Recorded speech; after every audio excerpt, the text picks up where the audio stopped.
मंगलम भगवान वीरो मंगलम गौतमो गणी मंगलम कुंद कुंदार्यो जैन धर्मोस्तु मंगलम सर्वमंगल मांगल्यम सर्वकल्याणकारकम प्रधानं सर्वधर्माणां जैनं जयतु शासनम्। मैं नमो तीर्थनायक को, नमो ओंकार वाणी को, नमो उन कुंद प्रभु को जिन्होंने ओंकार धारण की। अहो उपकार जिनवर का, कुंद का दिव्य वाणी का, जिन कुंद ध्वनि दाता उनका हान स्वामी का। चिदानंद एक रूपाए जिनाए परमात्मने, परमात्म प्रकाशाए नित्यं सिद्धात्मने नमः। योगेंद्र देव कृत परमात्म प्रकाश की 90वीं गाथा का व्याख्यान गुरुदेव का कल शुरू हुआ था और आज भी उस पर थोड़ी चर्चा गुरुदेव ने ली और फिर 91 नंबर की गाथा का विस्तार स्पष्टीकरण अपन ने गुरुदेव के द्वारा सुना है। कल जो 90 नंबर की गाथा थी उसमें आचार्य देव कहते हैं कि ये जो नर नारकादि विभाव पर्याय हैं वे कर्म जनित हैं, आत्मा नहीं, आत्मा की नहीं। तो जो भेदा भेद रत्नत्रय की भावना से रहित बहिरात्मा मिथ्या दृष्टि है, वह इन नर नारकादि पर्यायों को अपना जानता है। 90 नंबर की गाथा कल चली थी, है ना। तो नर नारकादि पर्याय को किसको कहा कि ये शरीर के संयोग को नहीं, शरीर के संयोग के काल में जो मैं मनुष्य हूँ, मैं देव हूँ, मैं नारक हूँ इत्यादि प्रकार का जो विकारी भाव है, जो उस प्रकार की श्रद्धा संबंधी विपरीत राग रूप परिणाम, विभाव रूप परिणाम है, उसे गति कहा अथवा बहिरात्मा उसे अपना जानता है, ऐसे कहा। तो थोड़ी बात आज और कल के में क्या फ़र्क है वो अपन देखते चलते हैं। और आज जो बात आई 91 नंबर की गाथा, इसमें मैं पंडित नहीं, यानी आत्मा पंडित नहीं, मूर्ख नहीं, ईश्वर नहीं, धनी नहीं, दरिद्र नहीं, तरुण नहीं, बाल नहीं, वृद्ध नहीं, आत्मा इन सब से न्यारा चिद्रूप स्वरूप है, ये वाली बात आई। तो उसमें कहा कि बीतराग स्वय संवेदन ज्ञान से रहित बहिरात्मा मिथ्या दृष्टि इन विभाव भावों को अपना मानता है। थोड़ा अभी अपन देखते हैं 90 नंबर में क्या कहा। 90 नंबर में कौन सी विभाव पर्याय ली थी? नर नारकादि। और 91 नंबर में कौन सी विभाव पर्याय ली? पंडित, मूर्ख, ईश्वर, धनी, दरिद्र आदि, है ना। तो वो उधर लिया था नर नारकादि भावों को, और 91 नंबर में लिया पंडित, मूर्ख, ईश्वर आदि भावों को, ठीक है। और उसमें बहिरात्मा उनको, उसमें भी कहा कि बहिरात्मा नर नारकादि पर्याय को अपना जानता है। इसमें भी कहा कि बहिरात्मा मिथ्या दृष्टि, मैं पंडित हूँ, मैं मूर्ख हूँ, ऐसे करके अपने को, आत्मा को उस रूप जानता है। अब दोनों में फ़र्क क्या रहा वो देख करके अपन चलते हैं। उसमें कहा था कि भेदा भेद रत्नत्रय की भावना से रहित, और इसमें कहा वीतराग स्वय संवेदन ज्ञान से रहित। दोनों में मिथ्या दृष्टि की बात करी और दोनों में विभाव पर्याय को अपनी मानने की बात कही, पर वहाँ 90 नंबर की व्याख्या जो करी बहरात्मा की 90 नंबर गाथा में, वहाँ भेदा भेद रत्नत्रय से रहित कहा और यहाँ वीतराग स्वय संवेदन ज्ञान से रहित कहा। मतलब थोड़ा ख्याल करके चलते हैं अपन। तो दोनों में फर्क क्या है कि फर्क तो कुछ भी नहीं है।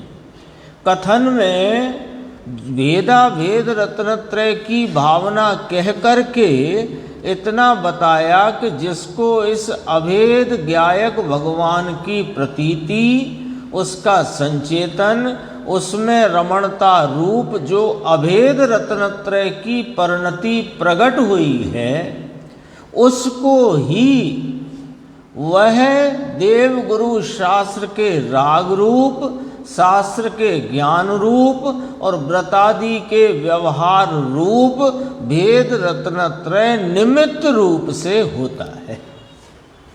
ये इतना वहाँ पर ख्याल करा दिया।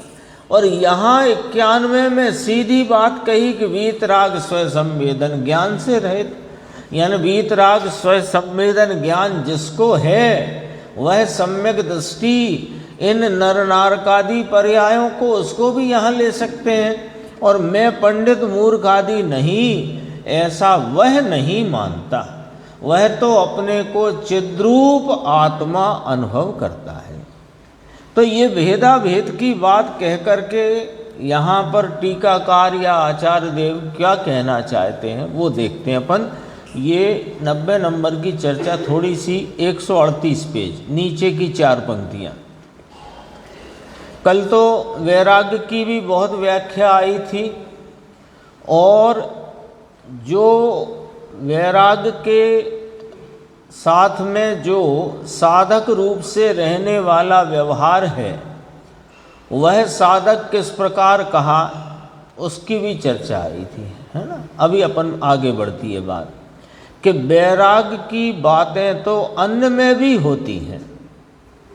अन्य में माने सर्वज्ञ परमात्मा की आज्ञा और उनके शासन के, उनकी उपदेश के अतिरिक्त भी बहुत जगह वैराग्य की बातें हैं।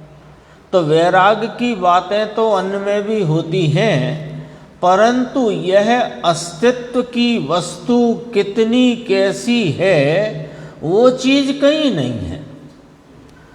वैराग्य की बातें तो आप सुन लोगे, अभी गली मोहल्ले चौराहे पर जाओगे तो वहाँ आपको ये कहने वाले मिल जाएंगे कि ये धन दौलत सब असार है, स्त्री पुत्र कुटुंब भी असार है, इसमें कुछ सार नहीं। वो आया था ना कल भरतरी का,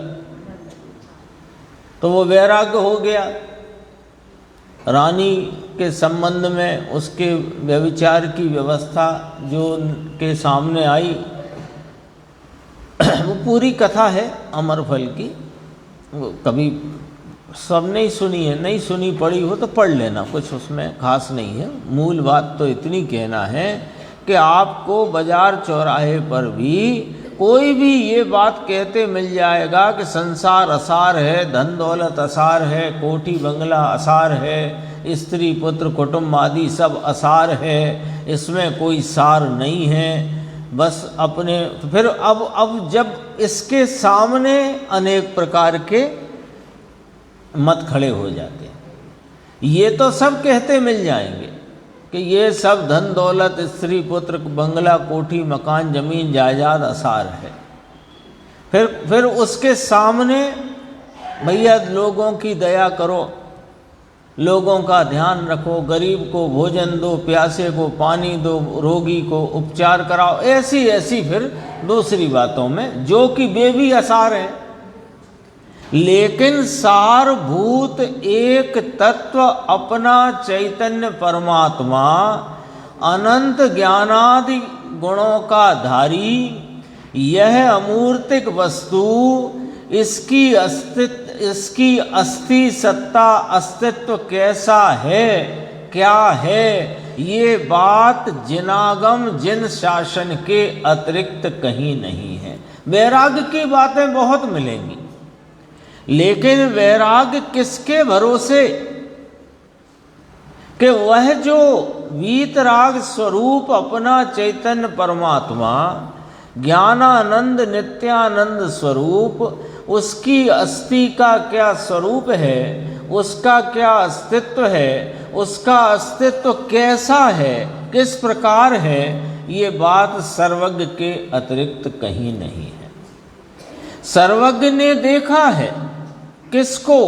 अपने निज वैभव को भी देखा है, और जगत के सब जीव किस प्रकार हैं, कैसे हैं, ये भी देखा है ना।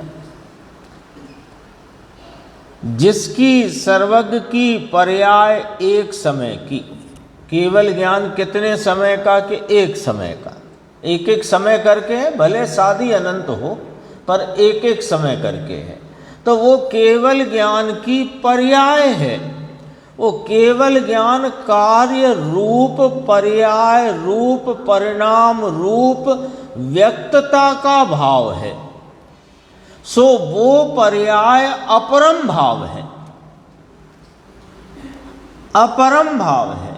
हम कह रहे हैं कि वे परम भाव को प्राप्त हुए हैं।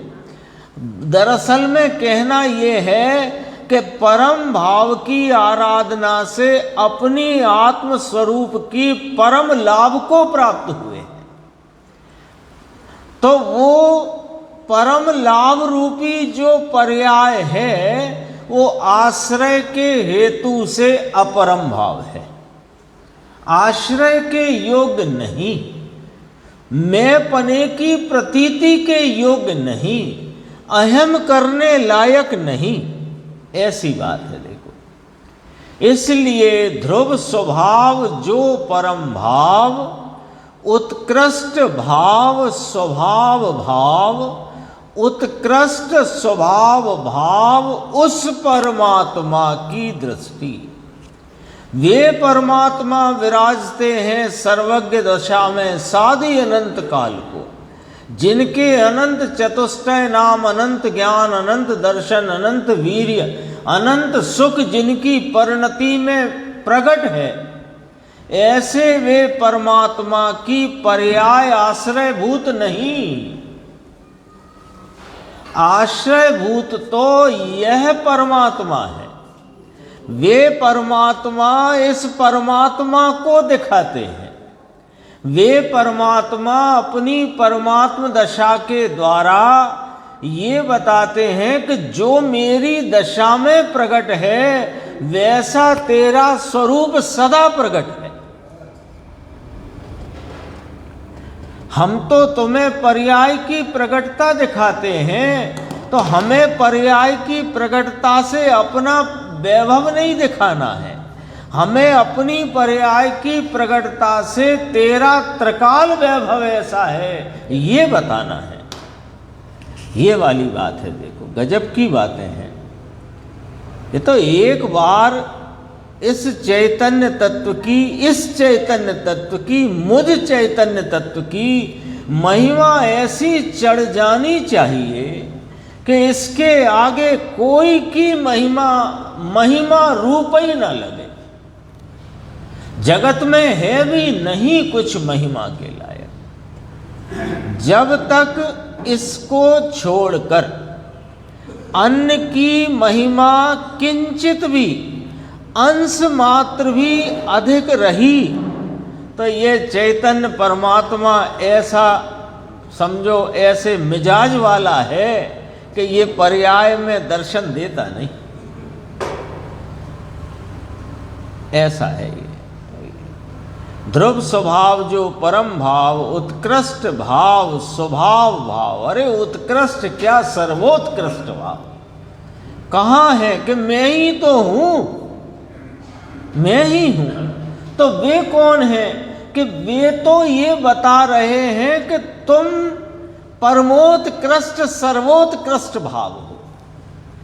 वे कहते हैं कि हम अपनी प्रकट पर्याय दिखा करके तुम्हें तुम्हारा स्वभाव दिखाते। हम तो साधी अनंत आनंद में साधी अनंत काल के आनंद में हम तो मशगूल हैं, लीन हैं, डूबे हुए हैं। हमारी चिंता छोड़ो तुम, हमारी पर्याय देख करके अपना स्वभाव देख लो तो तुम्हारी नैया पार है। तो क्या होगा कि तुम इधर ही आ जाओगे हमारे पास। वहीं तो एक में बसते आप अनेक, उस परमात्मा की दृष्टि, ज्ञान और रमणता वह निश्चय है। ये शब्द आया था, अभी अपन ने चर्चा करके थोड़ा ख्याल में लिया, भेदा भेद रत्नत्रय। तो भेदा भेद रत्नत्रय में अभेद रत्नत्रय जहाँ है वहाँ भेद रत्नत्रय है।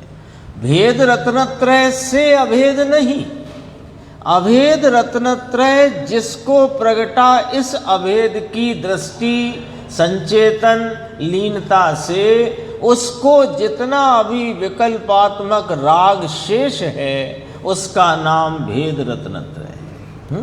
वो बात को यहाँ देखो, स्वयं के आश्रय से है उसको क्या कहना निश्चय, और पर के आश्रय से जो भाव हो वे व्यवहार। स्वाश्रित सो निश्चय, पराश्रित सो व्यवहार, अभेद सो निश्चय, भेद सो व्यवहार। आता ना वो सिद्धांत, ये तो फार्मूले, 2 दूनी 4, 6 गुणा 6 36, ऐसा ही है। स्वयाश्रित सो निश्चय, पराश्रित सो व्यवहार। तो ये जो अपने स्वरूप के आनंद रूप दशा, उसमें अहम रूप प्रतीति, उसमें लीनता का भाव, ये स्वयं आश्रित के पराश्रित, स्वयं आश्रित है। तो ये निश्चय हुआ। अब जहाँ निश्चय होता है वहाँ जितना पराश्रय है उसका नाम व्यवहार। जिसको स्वयं आश्रय नहीं उसके पराश्रय का नाम व्यवहार नहीं है। जिसको स्वयं आश्रय प्रकट हुआ है उसको जितना पराश्रय है उसका नाम व्यवहार है।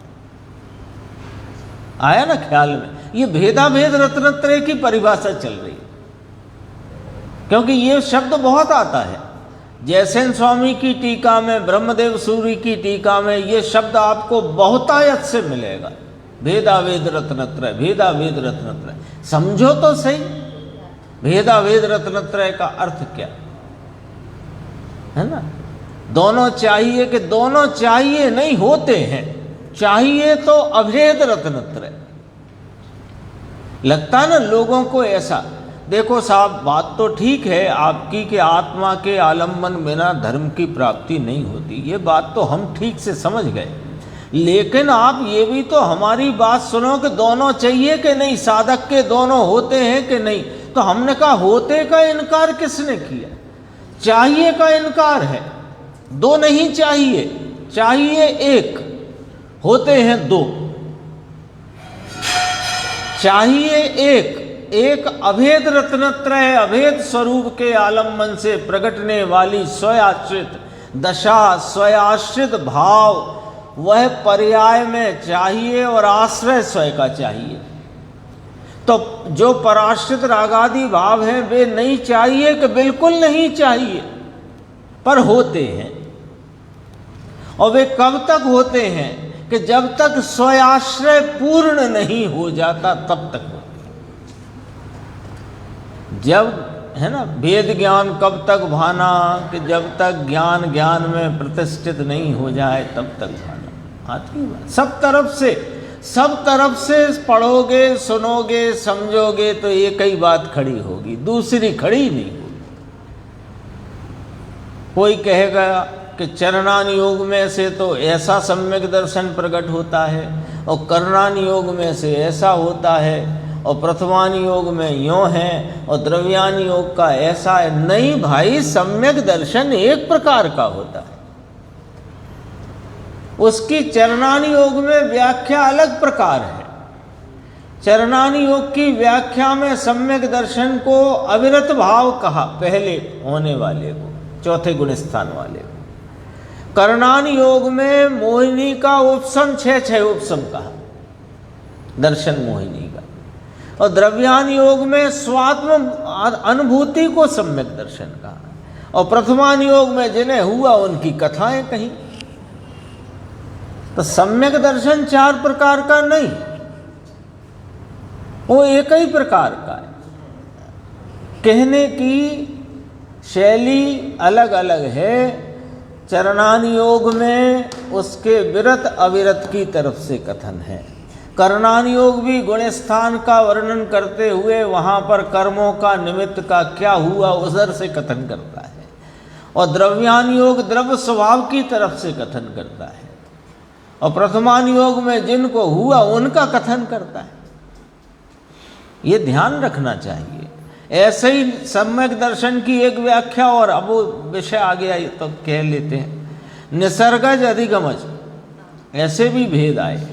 वे तो सम्यक दर्शन जिसको हुआ उसकी तरफ से भेद है, सम्यक दर्शन के भेद नहीं है।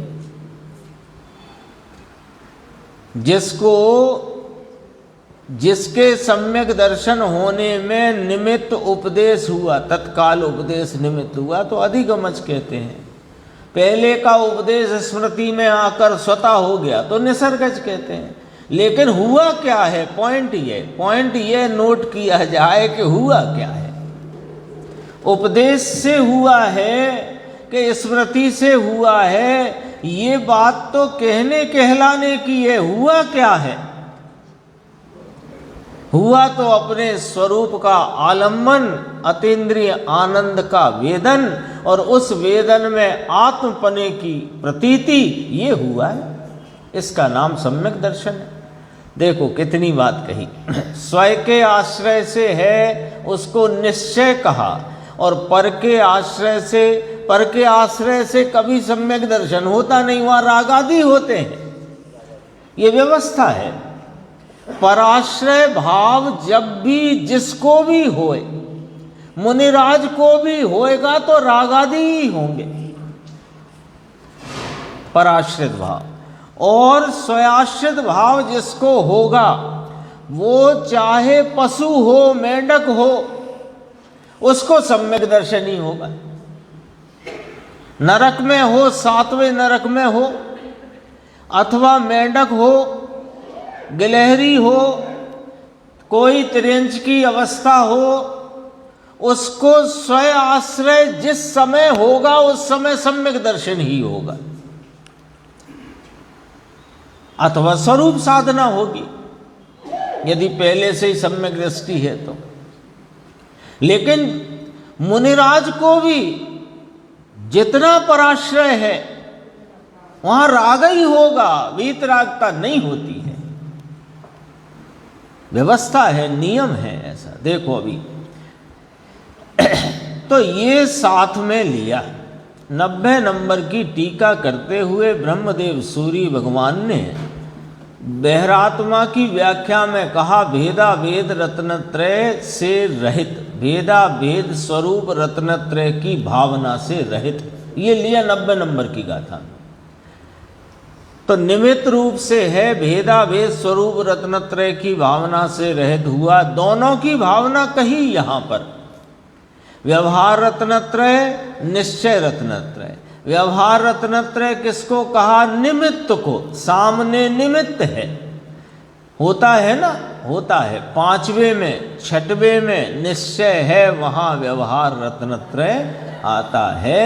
निश्चय है वहां, जहां निश्चय नहीं वहां व्यवहार नहीं। फार्मूला 7 में 7 का गुणा यहां करो, अमेरिका जाके करो, रात को करो, सुबह 4 बजे करो, दिन में करो, बालक करे, वृद्ध करे, 7 में 7 का गुणा करने से क्या आएगा? 49।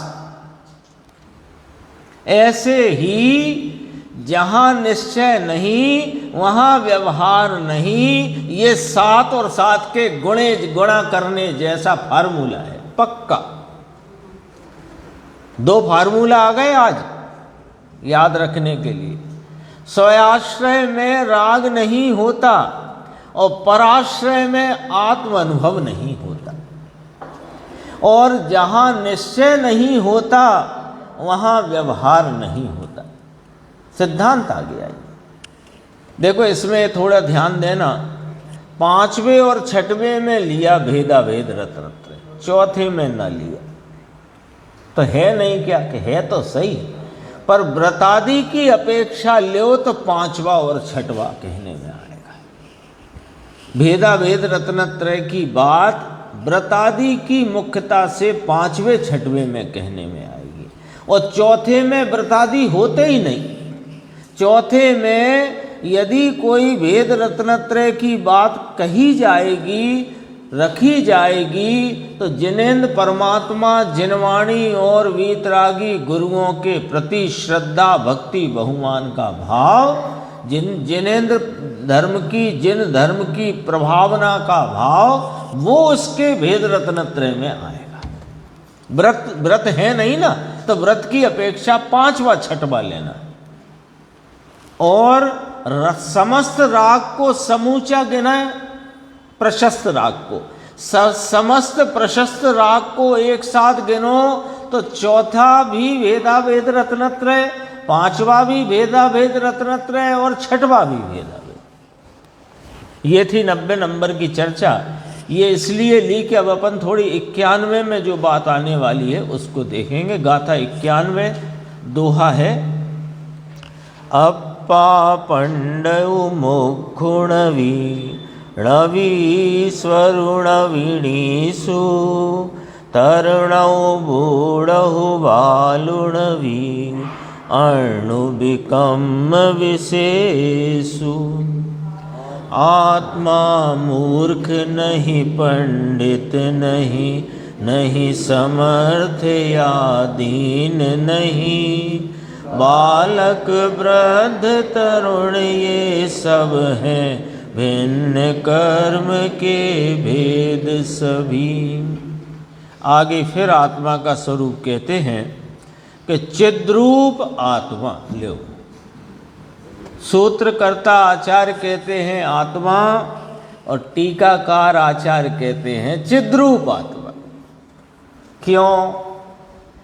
क्योंकि आत्मा पंडित नहीं, मूर्ख नहीं, तो क्या है वो बात को पहले ही रख दिया।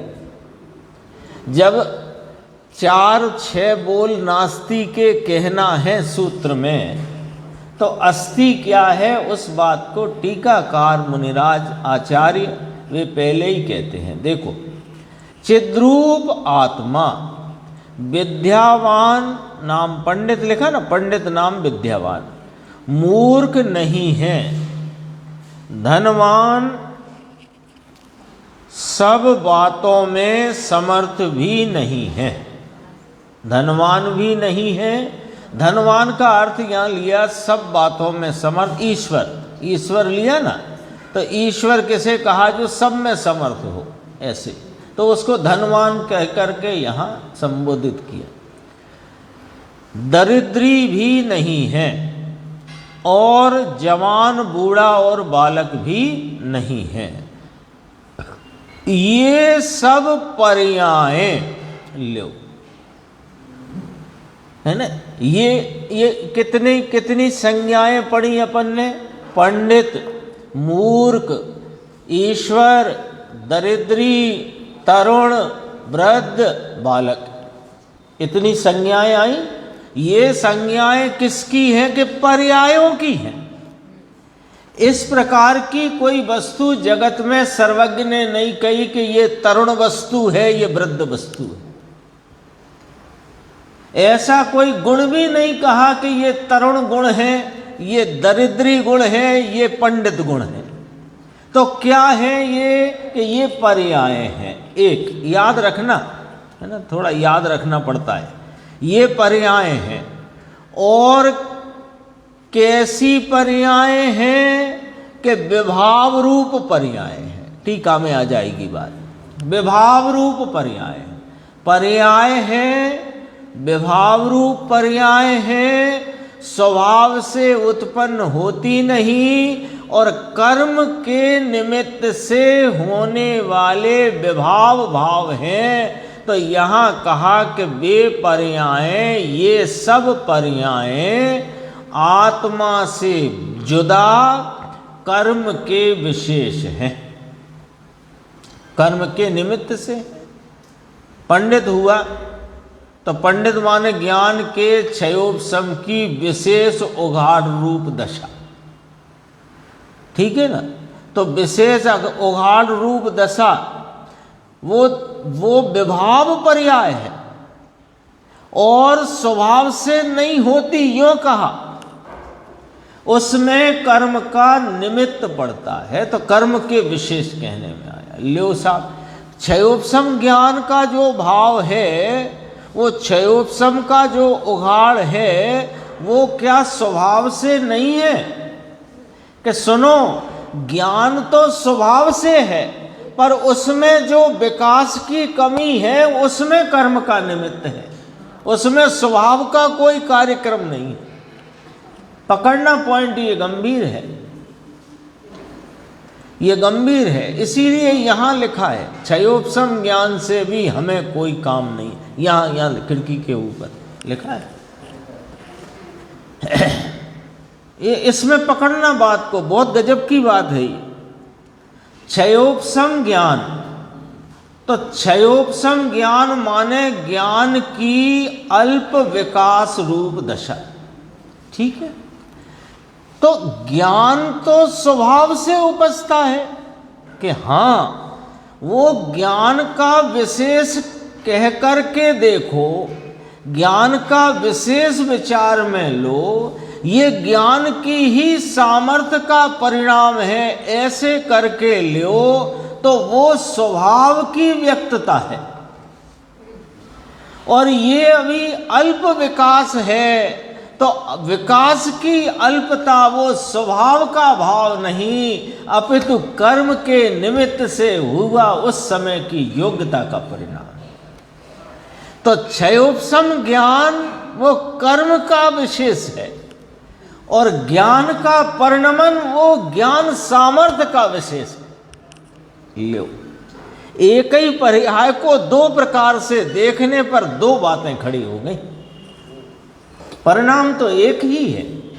अभी अपन सब ये स्वाध्याय या ये विचार जो आचार्य भगवंतों ने यहाँ रखा है, वो अपन पढ़ रहे हैं, गुरुदेव श्री का अपन स्पष्टीकरण पढ़ रहे हैं। तो ये पढ़ते हुए जो ज्ञान की विकास दशा में चल रहा है भाव, वो जो ज्ञान चल रहा है, वो ज्ञान का ही विशेष है, ये ज्ञान की सामर्थ्य का भाव है, और ये अभी अल्प है।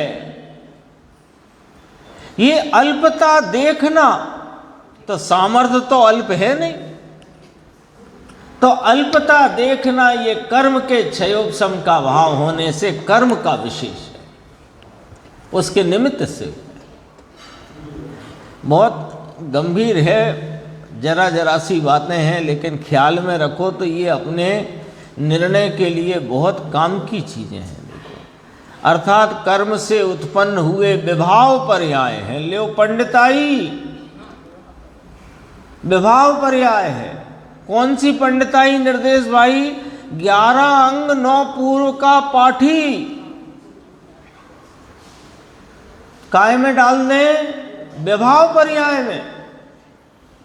विभाव पर्याय, अरे ज्ञान का भाव है साहब, तो तुम ज्ञान के भाव को ज्ञान का देख लो ना। तुम ज्ञान के भाव को अल्प देखते हो तो इसका मतलब तुम विभाव देखते हो, और ज्ञान के भाव को ज्ञान का देखो तो तुम स्वभाव देखते हो, भले अल्प हो। छोटा बच्चा होता है ना, आग कैसे बनता है? तो उन्होंने कहा 2 चूल्हे बना के एक डंडा आड़ा लगाओ, एक सीधा लगाओ, ऐसे बनता है। तो वो तो ऐसे ही बताएगा, ऐसे ही सीखा है ना। वो यदि वो उतना ज्ञान भी ज्ञान के स्वभाव का भाव है, तो वो स्वभाव है तो वो विकास की अल्प दशा। लेकिन अल्पता देखना वो विभाव है। और उसे ज्ञान सामर्थ्य का भाव देखना, ज्ञान को ज्ञान का भाव, ज्ञान से उत्पन्न हुआ भाव देखना, ये स्वभाव है। मति शुद्ध ज्ञान है कि नहीं? अभी तो मति शुद्ध ज्ञान में भाव शुद्ध ज्ञान है कि नहीं? होता है ना भाव शुद्ध ज्ञान। अभी नहीं है जिसको, पर भाव शुद्ध ज्ञान होता है ना। तो भाव शुद्ध ज्ञान और सामान्य शुद्ध ज्ञान माने जो मिथ्या दृष्टि को शुद्ध ज्ञान है, क्या फर्क है? समझ लो कि वो शुद्ध ज्ञान, भाव मति शुद्ध ज्ञान को वो ज्ञानावरणी दर्शनावरणी के निमित्त से होता हुआ अल्प देखता है, और ज्ञानी उस शुद्ध ज्ञान को स्वभाव का परिणाम है, स्वभाव की सामर्थ्य का भाव है, ऐसे देखता है। तो स्वभाव से देखना वो स्वभाव रूप परिणमन है, और अल्पता देखना वो कर्म का विशेष है। तो उसको यहां विभाव पर्याय कहते हैं। बात तो गंभीर है। भावार्थ, यद्यपि शरीर के संबंध से पंडित इत्यादि भेद व्यवहार न से जीव के कहे जाते हैं, व्यवहार से कहे जाते हैं, तो भी शुद्ध निश्चय न से वे शुद्धात्म द्रव्य से भिन्न हैं और सर्वथा त्यागने योग्य है। लो, ये भेद सर्वथा त्यागने योग्य है, दृष्टि से भी परिणति से भी। कोई कहता दृष्टि से अभी, परिणति से बाद में। वे छूटते बाद में हैं, होते बाद में हैं, वो अलग बात है, पर हे तो पहले ही हो जाते हैं। कोई भाव हो, ये जो पंडिताई मूर्खाई का भाव है, रखने योग्य त्यागने योग्य, त्यागने योग्य है, सर्वथा त्यागने योग्य है। अब देखो, इन भेदों को, भेद तो समझ गए ना, ऊपर आ गए, पंडित, मूर्ख, ईश्वर, दरिद्र, तरुण, वृद्ध, बालक इत्यादि सब आ गए। इन भेदों को वीतराग स्वयं संवेदन ज्ञान की भावना से रहित मिथ्या दृष्टि जी, 90 नंबर गाथा में पढ़ा था, भेदा भेद रत्नत्रय की भावना से रहित मिथ्या दृष्टि जी। यहां सीधा लिया वीतराग स्वयं संवेदन ज्ञान की भावना से रहित मिथ्या दृष्टि जी। अपने जानता है, क्या जानता है? ये मेरे हैं। फर्क आ गया समझ में? अभी अपन ने चर्चा करी ना 6 उपसम ज्ञान के संदर्भ से, वो बात आ गई। वो मिथ्या दृष्टि जीव इन्हें अपने जानता है, हैं वे कर्म के विशेष। और जो स्वभाव को अपना जानता है, वो पर्याय को अपना नहीं जानता, वो स्वभाव को अपना जानता है। इन्हीं को माने इन्हीं भेदों को, कौन से भेदों को? पंडित आदि विभाव पर्यायों को। पंडित, मूर्ख, ईश्वर, दरिद्र, तरुण, वृद्ध, बालक आदि विभाव पर्यायों को सम्यक दृष्टि जीव, बीच का छोड़ दिया मैंने, सम्यक दृष्टि जीव अज्ञान से रहित है वो, और वो अज्ञान से सहित है। पर वहां भी रहित कहा था और यहां भी रहित कहा। मिथ्या दृष्टि में भी रहित शब्द का प्रयोग किया और सम्यक दृष्टि में भी रहित का प्रयोग किया। सम्यक दृष्टि को अज्ञान से रहित कहा और मिथ्या दृष्टि को वीतराग स्वयं संवेदन ज्ञान की भावना से रहित कहा। विभाव पर्यायों को अज्ञान से रहित सम्यक दृष्टि जीव अपने से भिन्न कर्म जनित जानता है, और वो मिथ्या दृष्टि अपने जानता है, और सम्यक दृष्टि कर्म जनित जानता। पंडिताई कर्म जनित जानता है, मूर्खाई कर्म जनित जानता है। धनवान, ईश्वरता, ये ईश्वर कह के 2 बात कह दी संसार अपेक्षा से। ईश्वर कह के कि धनवान, तो धनवान, प्रतिष्ठा, सत्ता, तीनों बातें आ गई इसमें, है ना। सत्ता माने प्रभुता, जिसका हुक्म चले सब जगह, वो भी आ गई, प्रतिष्ठा भी आ गई और धन भी आ गया, एक शब्द से। ये सब कैसे हैं? कर्म जनित हैं। कौन जानता है ऐसा? जो अपने स्वभाव को जानता है वो इन सब विभाव पर्यायों को कर्म जनित जानता है, और जो अपने स्वभाव को नहीं जानता है वो इन भावों को अपना जानता है। हमें 50 वर्ष हो गए, सैकड़ों तो हजारों पुस्तक हमने पढ़ी, सैकड़ों लिखी आदि इत्यादि। ये भाव काय के हैं? कर्म जनित हैं। इन्हें अपने जानता है वो कौन है? कि वो मिथ्या दृष्टि है, बहिरात्मा है। साफ बात है। यहाँ तो धर्म कांटा लगा है सर्वज्ञ देव का। जो जहाँ जिस कांटे पे तुलेगा तो उसका जिसका जो है वो आएगा सामने। हैं? देखो, हे उपादेय करता है तो पहली बात तो ये है कि हे उपादेय निर्णय पूर्वक होता है, तो वो तो ज्ञान की पर्याय है। अब ज्ञान में जब हे उपादेय करता है तो हे उपादेयता ज्ञान में खड़ी होती है ना। और वो श्रद्धा में यदि अपन गिनना चाहें तो जो उपादेय है उसको श्रद्धा अंगीकार करती है, हे को अंगीकार नहीं करती। तो हे कहा तो जो जिसने इस अनादि से इस अज्ञानी बहिरात्मा जीव ने बहिर्पने में आत्मबुद्धि रखी है, बहिर भावों को अपना माना है। बहिर आत्मा नाम है ना उसका। बहिर माने जो अपने से अन्य भाव है, उनमें आत्मपने की बुद्धि, इसका नाम बहिरात्मा। क्योंकि अंतरात्मा किसे कहा? कि अंतर स्वभाव में जिसने आत्मबुद्धि करी उसका नाम अंतरात्मा। ठीक है। अब इसने अनादि से बहिरात्मा ने रागादि भावों को, जो इसका स्वरूप नहीं है, विभाव पर्यायों को जो इसका स्वरूप नहीं है, उसको इसने अपना किया है। अपना किया है माने उपादेय किया है। ठीक है ना। तो उपादेय किया है, और जब ज्ञान में ये निर्णय हुआ कि यह चिद्रूप आत्मा ही एक उपादेय है, बाकी सब हे है, तो इस निर्णय के अनुसरण में श्रद्धा ने चिद्रूप आत्मा को उपादेय किया, तो बाकी सब हे हो गए। जैसे अज्ञान अवस्था में रागादि की उपादेयता में यह भगवान आत्मा हे हो गया था, इसने थोड़ी किया था,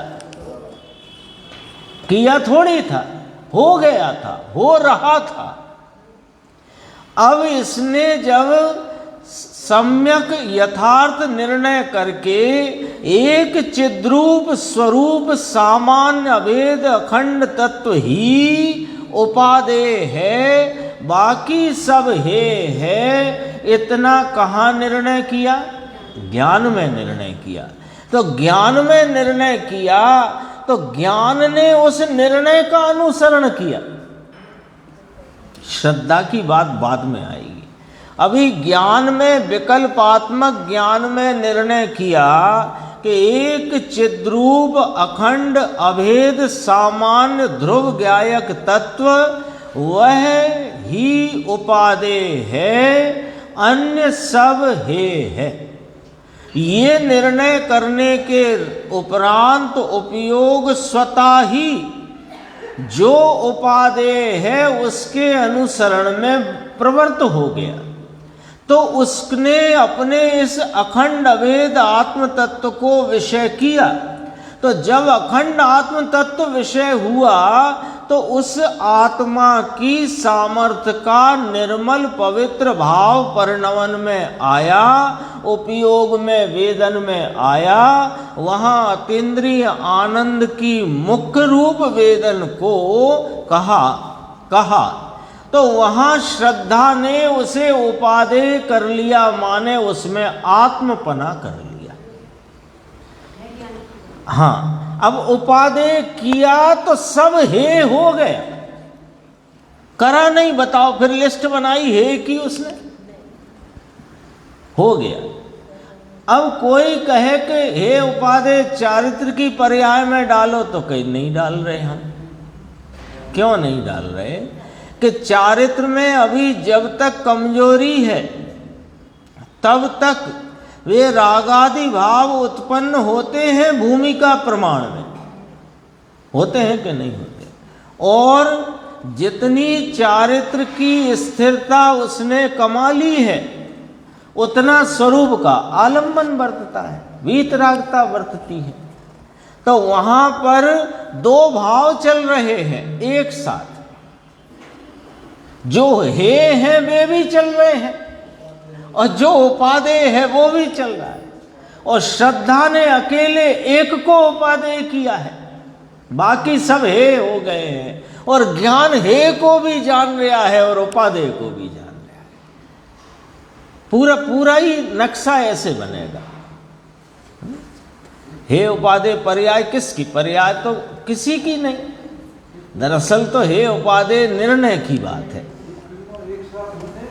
एक साथ जिस समय जो रागादि भाव हैं उनको हे जानता हुआ ज्ञान है और आत्मा को उपादेय जानता हुआ ज्ञान है, और श्रद्धा आत्मा को आपरूप करती प्रवर्तित है अखंड, और चारित्र में दोनों भाव चल रहे हैं, स्वरूप की स्थिरता भी चल रही है और शेष रागादि भी चल रहा है एक साथ, एक ही साथ।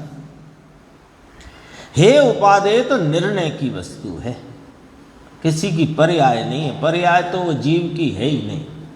हे उपादेय किस गुण की पर्याय कहें कि कोई वो पर्याय ही नहीं है जीव की। सात तत्वों में कौन हे है कौन उपादेय है ये निर्णय ज्ञान करता है।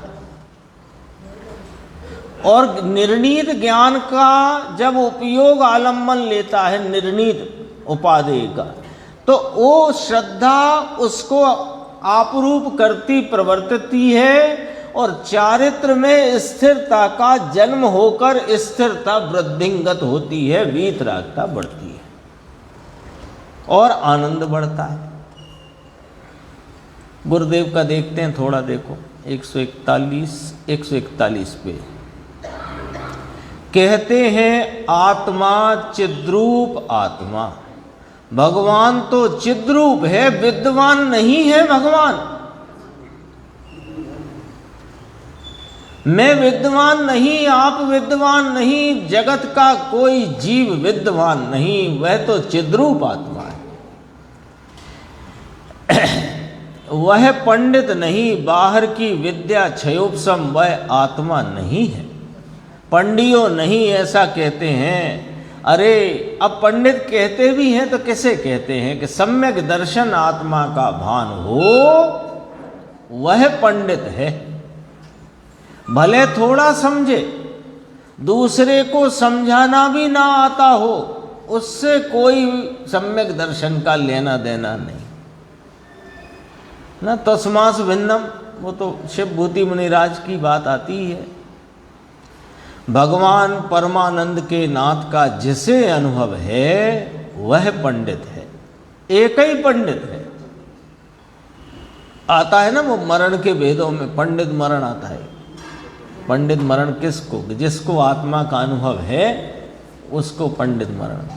भले उसके परिणाम अंत समय में विचलित हो कदाचित, तो भी पंडित मरण है।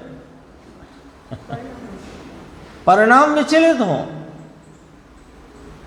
खाने की गिरद्धता के हो जाए कदाचित अंतिम समय में, लेकिन उसका पंडित मरण है। अपन देखते हैं कि अरे भगवान का नाम लेते, गायक का नाम, भगवान का नाम लेते सामान्य चर्चा में, अपने मुमुक्षुओं की चर्चा में गायक को याद करते। अरे गायक को याद ना भी करता हो, कल आ चुकी परसों नरसों बात आई थी, अंतिम समय की तैयारी, जब देह छोड़ने के लिए तैयार हो जाओ, अपनी अपनी अटैची बांध के रखो। अटैची में क्या बांधना है राकेश भाई? सम्यक दर्शन। ये ही एक है जो साथ में जाता है, कुछ नहीं जाता साथ में। कोई कहेगा कि पुण्य जाता है, कि जाता है वो तो उदय रूप हो जाता है, तत्काल जलने लगता है। बोलो, यहाँ पुण्य कमाया हो, देवगति में जाके जन्म हुआ तो जलने लग गया कि नहीं पुण्य? गाड़ी में पेट्रोल भराया 5,000 रुपये का, वो तो जलने लग गया तत्काल ही। ऐसे ये पुण्य भी कमाया हो, देवादिक गति, धन आदि की संपदा का संयोग हो गया, जलने लग गया। लेकिन सम्यक दर्शन लेकर जाओ, ये बड़वारी को ही प्राप्त होएगा जहां जाएगा वहां। अरे अकेला बाहर का पंडित हुआ, आत्मा नहीं, आत्मा मूर्ख नहीं है। आत्मा मूर्ख कैसे हो? भगवान पर्याय में मूर्खता मानता है, वस्तु तो परमात्मा स्वरूप से विराजमान है। तुम सोचते रहो यहाँ बैठे बैठे हमको भैया कुछ समझ में नहीं आता। अरे तुम्हें समझ में नहीं आता, ये तो समझ में आया। समझ में नहीं आता, ये समझ में आया कि नहीं आया? इसका मतलब तुम समझदार हो। समझदार हो यानी तुम ज्ञान स्वरूपी हो। तो ज्ञान स्वरूपी हो तो तुम्हें इतना ही तो समझना है कि मैं ज्ञान स्वरूपी हूं। और समझना क्या है?